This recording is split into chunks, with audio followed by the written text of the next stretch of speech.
The Grand Galactic Museum of Ancient Artifacts was supposed to be quiet today. You know, the kind of peaceful silence where dust particles float lazily through holographic displays, and the only sound is the soft hum of preservation fields, keeping thousand-year-old relics from crumbling into expensive space dust. Instead, Ambassador Krell found himself staring at what could only be described as controlled chaos. Well, controlled, if you squinted really hard and tilted your head at precisely the right angle. Director Voss? Krell's four arms gestured wildly as he approached the museum's head curator. What in the seven hells of Andromeda is happening here? Director Voss, a tall Zentarian with skin that shifted between blue and purple depending on his stress levels, was currently a lovely shade of violet. "Oh, just another Tuesday with our human exchange student," he muttered, not bothering to look up from his data pad. Apparently, young Marcus decided to give an impromptu lecture to a group of visiting scholars from the Rigel Academy.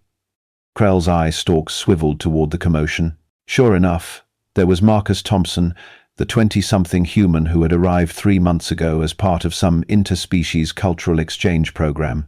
He was standing in front of the museum's most prized display, the Sword of Eternity, a weapon so ancient that carbon dating had given up and just started crying.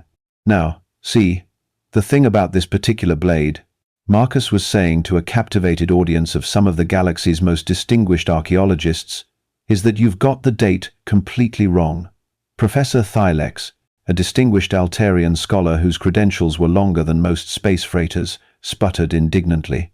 "Young human, that weapon predates your entire species by several million years. Our most advanced temporal scanners confirm it's at least 4.7 billion years old." Marcus nodded thoughtfully, scratching his chin. "Yeah, that sounds about right. Give or take a few thousand years." He paused, grinning. "I got it for my high school graduation." The silence that followed was so complete that Krell could have sworn he heard a photon drop. "I'm sorry," wheezed Dr. Zelixia, a renowned vegan historian whose 3 hearts were apparently having trouble processing what they'd just heard. "Did you just claim that this priceless artifact, this sword that has puzzled scholars for centuries, belongs to you?" "Well, not exactly belongs," Marcus said, waving his hand dismissively. "More like, it was a gift. You know how graduation presents go. Most kids get hover cars or neural implants. I got a sword that my well, let's just say my really great-grandfather made during his metalworking phase." Krell felt his lunch threatened to make an unwelcome reappearance. This was exactly the kind of diplomatic incident that could start wars. Small wars, maybe, but wars nonetheless. "Marcus," Director Voss said carefully, his skin now approaching a dangerous shade of magenta, "perhaps you'd like to explain what you mean by that." The human's eyes lit up with what Krell was beginning to recognize as that particular brand of human enthusiasm that usually preceded something either brilliant or catastrophic, sometimes both. "Oh man, this is actually a funny story," Marcus began, completely oblivious to the fact that several of the galaxy's most powerful academic minds were on the verge of collective nervous breakdowns. "So, my family has this weird tradition, right? Every generation, someone in the family becomes a blacksmith. Not because we need to, mind you. We've had replicators for longer than some species have had spaceflight. But tradition is tradition, you know." Professor Thylex made a sound that might have been agreement, or might have been his vocal cords staging a revolt. "Anyway, my ancestor, let's call him Bill because his actual name is unpronounceable in most languages, was going through what you might call a creative phase. This was back when humans were just figuring out that hitting rocks with other rocks could make better rocks. Bill had this idea that he wanted to make something that would last forever. Not metaphorically forever, mind you. Actually forever." Dr. Zelixia's middle heart started palpitating. That's impossible. Entropy ensures that all matter eventually." "Yeah, about that," Marcus interrupted cheerfully. "Bill wasn't really big on physics. He was more of a try stuff and see what happens kind of guy. So he started experimenting with temporal metallurgy." "Temporal what now?" squeaked a junior researcher whose name tag read Glorb. "Temporal metallurgy. You know, forging metals across multiple timelines simultaneously to create materials that exist in a state of temporal flux, essentially making them immune to conventional aging and decay." The silence returned, but this time It was the kind of silence that falls when everyone is trying very hard not to scream. Director Voss's skin had now achieved a color that didn't exist in most species' visible spectrum. Marcus, are you telling us that your ancestor invented temporal manipulation technology before your species had discovered fire? Oh no, we'd definitely discovered fire by then, Marcus said seriously. Bill needed it for the forge. But yeah, he figured out the temporal stuff pretty much by accident. He was trying to make a sword that wouldn't rust, and ended up making one that exists slightly outside normal space-time. Krell realized he was hyperventilating, which was particularly impressive considering his species had 3 lungs. "This is preposterous!" Professor Thylex finally exploded. "Humans barely achieved faster than light travel 50 years ago. You're claiming that your primitive ancestors possessed technology that we, with all our advanced civilizations, are only beginning to theorize about." Marcus shrugged. "I mean, primitive is kind of a relative term, don't you think? Just because we were living in caves doesn't mean we weren't thinking big thoughts. Besides, Bill wasn't exactly your average caveman. He was more like, well, imagine Einstein, but with really good upper body strength and a tendency to solve problems by hitting them with hammers." "But the temporal signatures, Doctor," Zelixia protested weakly. "The quantum resonance patterns. How could a prehistoric human, possibly?" "Oh, that's easy," Marcus said brightly. He didn't understand any of that stuff. He just kept trying different combinations of metals and techniques until something worked. Kind of like how humans eventually figured out medicine by trying every plant in existence to see which ones killed them and which ones didn't. Glorb made a strangled noise. "You're saying he achieved temporal metallurgy through trial and error?" "Well, trial and error, and a lot of very loud swearing, according to family legends. Bill's vocabulary was creative enough to make sailors blush and poets weep with envy." Krell watched as several of the galaxy's greatest minds simultaneously questioned everything they thought they knew about technological development, scientific progress, and the fundamental nature of reality itself. "But wait," Director Voss said, his voice barely above a whisper. "There's more, isn't there? You said it was a graduation gift." Marcus nodded enthusiastically. "Right.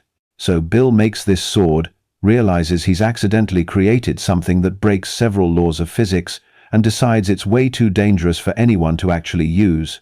So he hides it. For about 4 billion years.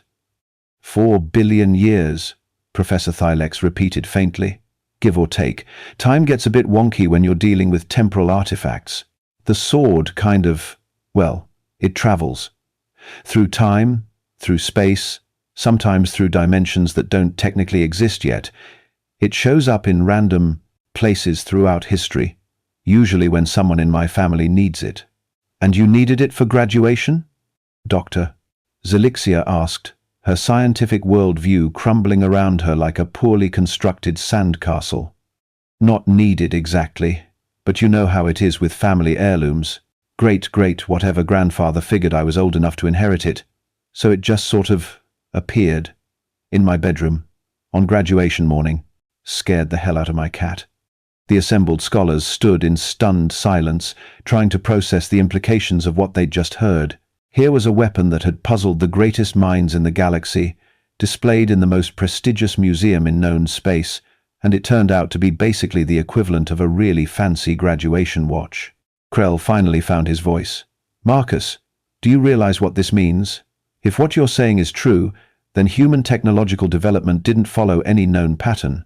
Your species somehow achieved breakthrough discoveries thousands of years before developing the scientific framework to understand them. Oh yeah, we do that a lot, Marcus said casually. It's kind of our thing. We figured out agriculture before we understood plant biology. We built cities before we understood engineering.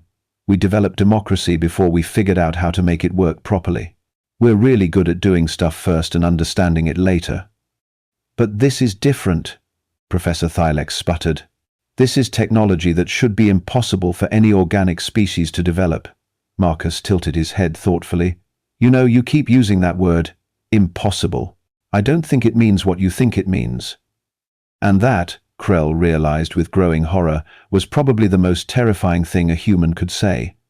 The implications were staggering. If humans routinely achieved the impossible through sheer stubborn determination and creative applications of violence, what else were they capable of? What other family heirlooms were lying around in human attics and storage units? The thought kept Krell awake for the rest of the week. 3 days later, Krell was still having nightmares about temporal blacksmiths and graduation swords. He'd also developed what his doctor called acute existential anxiety, which was apparently what happened when your understanding of reality got repeatedly punched in the face by a cheerful human exchange student. The emergency session of the Galactic Academic Council had been eventful. Half the representatives wanted to study Marcus like a particularly fascinating lab specimen. The other half wanted to launch him into the nearest black hole before he could reveal any more family secrets that would fundamentally rewrite their understanding of physics. Ambassador Krell, Director Voss called out as Krell entered the museum's main hall. "Thank the void you're here. We have a situation. Please tell me Marcus didn't find another priceless artifact that turns out to be his lunchbox from kindergarten," Krell muttered, his eye stalks already beginning to droop with resignation. "Worse," Voss said, his skin cycling through colors so rapidly he looked like a malfunctioning disco ball. "He's giving another demonstration." This time, the crowd was even larger. Word had spread through academic circles faster than gossip at a faculty mixer. Representatives from 12 different species had gathered around Marcus, who was standing next to the crystal of infinite knowledge, a gem so rare and powerful that it had its own security detail. "Now, this is interesting," Marcus was saying, completely ignoring the fact that he was casually leaning against a display case worth more than most star systems. "You guys think this crystal contains the accumulated wisdom of the ancient ones, right?" Professor Thylex, who had apparently decided that his sanity was a small price to pay for scientific advancement, nodded eagerly. "According to our band research, it holds the complete database of the precursor civilization, their entire repository of knowledge, compressed into a single quantum matrix." "Huh," Marcus said, peering at the crystal with the kind of casual interest most people reserved for checking the weather. "That's weird. It looks exactly like the nightlight my baby sister had when she was teething." The security guards around the crystal exchanged nervous glances. One of them, a hulking draconian named Sergeant Vex, stepped forward. "Sir, please maintain a safe distance from the artifact. The psychic emanations alone could—" "Oh, that's just Jenny," Marcus interrupted cheerfully. "She always was a bit cranky when she didn't get enough sleep." The silence this time was different. It wasn't the shocked silence of academic minds trying to process impossible information. This was the kind of silence that falls when everyone suddenly realizes they might be standing next to something very dangerous. "Marcus," Dr. Zelixia said carefully, her voice barely above a whisper, "are you suggesting that this crystal, which we've determined, contains the consciousness patterns of an entire extinct civilization, is actually your sister?" "Well, not exactly my sister," Marcus clarified, as if that made it better. "More like what she became after the incident." Krell felt his 3 hearts skip a beat. "The incident?" "Yeah, see, Jenny was always really smart. Like, scary smart. By the time she was 5, she was correcting our high school physics teacher's homework. By 7, she was building quantum computers out of kitchen appliances. By 10, she was having philosophical debates with our toaster about the nature of consciousness." "Your toaster was sentient?" squeaked Glorb, who had apparently decided that his career in xenoarchaeology was far more exciting than he'd originally planned. "Oh yeah," Jenny upgraded it. She upgraded everything in the house, actually. The refrigerator became a poet, the washing machine started a small business, and the vacuum cleaner developed an unhealthy obsession with alien abduction documentaries. Sergeant Vex's hand moved instinctively toward his weapon. "Sir, you're describing technological singularity-level artificial intelligence development. That's supposed to be impossible without proper infrastructure, advanced materials, and a deep understanding of quantum mechanics," Marcus finished. "Yeah, Jenny mentioned that. Right before she decided that physical existence was too limiting, and uploaded herself into a multidimensional crystal matrix so she could think bigger thoughts." The assembled crowd stared at the crystal of infinite knowledge with new eyes. It pulsed gently, emanating a soft, warm light that suddenly seemed less like ancient mysticism and more like a cosmic nightlight. Wait, Professor Thylex said, his voice rising to something approaching hysteria. Are you telling us that the most significant archaeological find in galactic history, the repository of knowledge that has baffled our greatest minds for centuries, is actually your 10-year-old sister having a tantrum? She's 23 now, Marcus corrected mildly. And it wasn't really a tantrum, more like an existential crisis. You know how it is with gifted kids. They get bored easily. Dr. Zelixia made a sound that might have been laughter, or might have been her soul escaping through her vocal cords. The ancient ones, the precursors, they're not an extinct alien civilization. They're your family members who got tired of being human. Some of them, Marcus agreed. Although Uncle Bob became a sentient nebula, and my cousin Lisa decided to exist as pure mathematics. Family reunions are interesting, but the catering is a nightmare. Krell realized he was swaying on his feet. How many humans have transcended physical existence? Oh, not that many. Maybe a few hundred? Most people prefer staying corporeal. It's hard to enjoy pizza when you're existing as abstract concepts of wisdom and knowledge. The crystal of infinite knowledge pulsed brighter, and suddenly everyone in the room could hear a faint voice, young and distinctly annoyed. Marcus, did you bring these people here to gawk at me? I'm trying to contemplate the fundamental nature of reality, and they're being really loud about it. Several of the researchers fainted. Sergeant Vex drew his weapon, then apparently realized there was no protocol for dealing with a cosmically powerful child having a mood swing, and holstered it again. Sorry, Jenny, Marcus called out. They thought you were an ancient alien artifact. Aliens are so weird, the crystal responded. They find one multi-dimensional consciousness matrix, and suddenly it's all, mysterious precursor technology and ancient wisdom beyond mortal comprehension. I was literally just trying to figure out how to make homework more interesting. Wait, Director Voss said, weakly. The accumulated knowledge of the ages. It's homework? Advanced placement homework, the crystal corrected proudly. I'm working on a unified theory of everything for my senior project. Want to see my rough draft? It only breaks causality in 3 dimensions. No, screamed half the assembled academics in unison. Marcus looked hurt. She's just trying to be helpful. Jenny loves showing off her work. Marcus, Krell said, surprised by how calm his own voice sounded, I need you to answer a very important question. How many human family members have become cosmic entities, sentient artifacts, or otherwise transcended the normal limitations of space and time? Marcus thought about it seriously. Well, there's Jenny, obviously, and Uncle Bob the Nebula. Cousin Lisa is pure math now, like I mentioned. Great-Aunt Martha became a living quantum equation, but she still makes really good cookies somehow. Grandpa Joe exists as a temporal paradox, which is convenient, because he can attend his own funeral and birthday parties simultaneously. He paused, counting on his fingers. Oh, and my mom's sister Karen became the personification of cosmic irony, which explains a lot about family gatherings. And there's my brother Mike, who decided to become a sentient planet because he wanted more personal space. Your brother is a planet? Dr. Zelixia whispered. Yeah, he's really nice. Good weather, excellent beaches, and the gravity is perfectly calibrated for beach volleyball. He gets a bit moody during tourist season, though. Krell felt something fundamental break in his mind. Marcus, do you understand what you're telling us? You're describing a family where casual transcendence of physical reality is apparently a normal weekend hobby. Well, when you put it that way, it sounds kind of pretentious, Marcus said sheepishly. We prefer to think of it as creative problem-solving. Humans have always been good at adapting to new situations. Adapting? Professor Thylex laughed, a high-pitched sound that suggested his grip on sanity was hanging by a very thin thread. You're not adapting. You're casually violating the fundamental laws of existence. Laws are more like guidelines, really, Marcus replied cheerfully. Besides, most of those laws were written by people who never had to deal with rush-hour traffic or family reunions. Sometimes you need to think outside the box. The box being reality itself, Krell muttered. Exactly. See? You get it. The crystal of infinite knowledge pulsed again. Marcus, can you ask them to keep it down? Some of us are trying to contemplate the meaning of existence over here.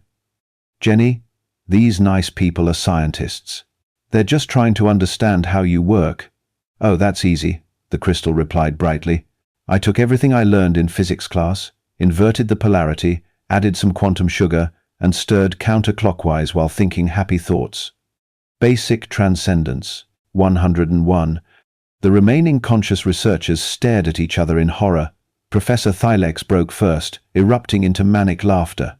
Quantum sugar! Happy thoughts! We've spent centuries trying to understand the deepest mysteries of the universe, and it turns out the secret is inverting polarity and thinking positive. Well, you also need the quantum sugar, Marcus added helpfully. Regular sugar doesn't work. Trust me, I tried. And that was when Krell realized the truth that would haunt him for the rest of his natural life. Humans weren't just dangerous because they could accidentally achieve the impossible. They were dangerous because they treated the impossible like a minor inconvenience to be solved with creativity, stubbornness, and apparently quantum baking ingredients. The galaxy would never be the same. As the researchers slowly regained consciousness and began the long process of rewriting every textbook in existence, Marcus waved goodbye to his sister's crystal form and headed toward the exit. "Where are you going?" Krell called after him. "Oh, I promised my cousin Lisa I'd help her with a math problem," Marcus replied casually.